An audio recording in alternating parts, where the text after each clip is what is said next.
sur le salon Handicap, Emploi et Achat Responsable et bienvenue à Gilles Barbier. Vous êtes fondateur, directeur de handicap.fr. Bonjour, oui. Première question, comment accompagner les entreprises françaises à intégrer le handicap au sein de leurs entreprises? Eh bien, écoutez, nous, on a créé handicap.fr il y a 15 ans. Et entre autres, la volonté qu'on avait, c'était effectivement, à travers notre média d'information, de favoriser tout ce qui était cas patrie, témoignage auprès des entreprises pour montrer qu'embaucher des personnes handicapées, c'était possible. Et on a surtout parlé non pas de handicap, mais de compétences dès le départ.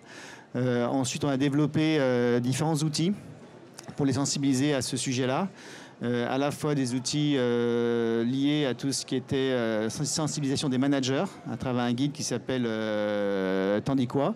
Après, on a développé un autre outil pour tout ce qui est handicap psychique en collaboration avec des partenaires, qui est un dispositif qui était 1 sur 4. Et puis, on a mis en place des centres de recrutement en ligne et le handicap, qui nous ont permis aussi d'expliquer à toutes les missions handicap ce qu'il fallait faire pour pouvoir mieux embaucher les personnes handicapées.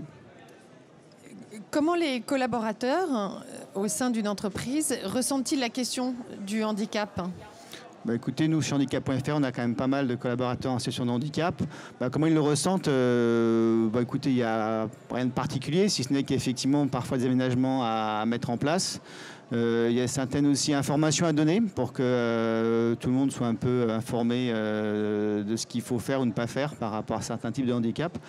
Mais les choses font assez naturellement. Il y a pas de, il y a effectivement peut-être expliquer des choses, mais il n'y a pas vraiment de choses particulières à faire que pour d'autres salariés, parce que on n'a pas pour moi, de discrimination à faire par rapport à ça. Et ça se fait assez naturellement. Il ne faut pas non plus toujours imaginer que c'est un problème énorme d'intégrer des personnes handicapées. Non. Quand on est basé sur les compétences et puis au niveau de l'équipe, au contraire, ça permet de souder des choses, d'arriver un peu à vraiment faire un petit building important. Et la performance économique est-elle compatible avec le handicap? Complètement, oui. Je pense que ce n'est pas le handicap qui rend ou pas la performance économique, ce sont les personnes. Les personnes, soit elles ont des compétences, soit elles ont aussi l'entreprise qui leur permet aussi de s'épanouir, d'arriver à obtenir leur projet. Et c'est bien connu qu'en fait, c'est l'ensemble d'une communauté, d'une équipe qui va monter un projet, le réussir. Et la question de handicap, elle ne se pose pas plus que la question de est-ce qu'on a quelqu'un qui parle qu'anglais ou voilà. Enfin, non. Je pense qu'il faut démystifier tout ça. Il ne faut pas se fixer sur le handicap. C'est pas très important en fait.